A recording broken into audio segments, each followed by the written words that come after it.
Samantala binigyang diin ni CJ Perez ang kahalagahan ng matibay na depensa matapos ang pagkatalo ng San Miguel Beermen sa Game 4 kontra Barangay Ginebra. Ang ibang detalye alamin sa eksklusibong pag-abante ni Jake Miculob. Sports Now. Sports Now. Exclusive.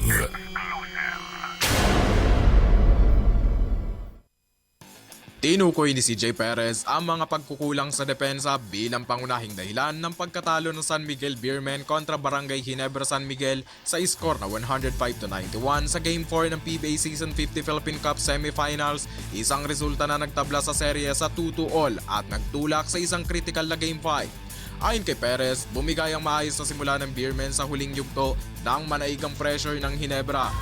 Yun nga, yung fourth quarter yung daming lapses sa defense.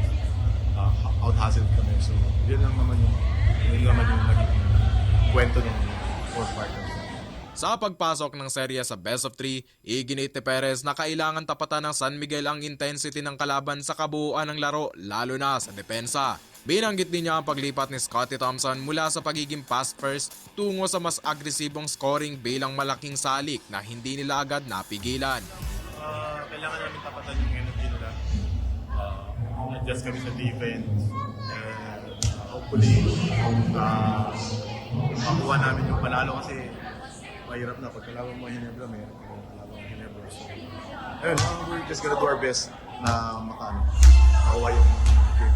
Nagdala si Thompson ng 35 points, 11 rebounds at 11 assists, ang unang 30-point triple-double ng isang local player sa loob ng 36 years habang nahirapan ang San Miguel na makahanap ng sapat na produksyon sa dulo. Sa papasok na Game 5, malinaw ang focus ng Beermen.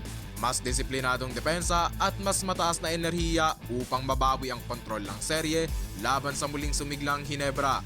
Ako, si Jake Miculob, Abante Sports, now na.